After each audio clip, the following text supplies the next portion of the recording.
દ્વારકા મંદિરના 56 પગથિયા અને 52 ગજની ધજાનો અર્થ.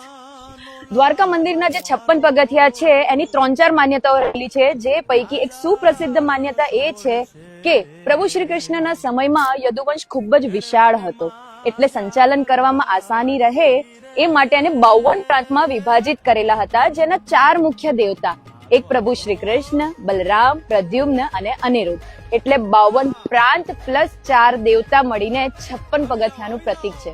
કહેવાય છે કે ગોમતી નદીમાં સ્નાન કરીને આ 56 પગથિયા ચડીને પ્રભુ શ્રી દ્વારકાધીશના દર્શન કરવામાં આવે ને તો આત્માનું શુદ્ધિકરણ થાય છે. દ્વારકા મંદિરની 52 ગજની ધજા, 1 ગજ એટલે કે 3 ફૂટ અને 52 ગજ એટલે કે 156 ફૂટ. આ ધજાના દર્શન ઘણા કિલોમીટર દૂરથી કરી શકાય છે, જે 12 રાશિ, 27 નક્ષત્ર, 10 દિશા, સૂર્ય, ચંદ્ર ને ખુદ દ્વારકાધીશ પ્રભુનું પ્રતીક છે. કહેવાય છે કે જ્યાં સુધી સૂર્ય અને ચંદ્ર રહેશે ત્યાં સુધી પ્રભુ દ્વારકાધીશનું નામ અમર રહેશે.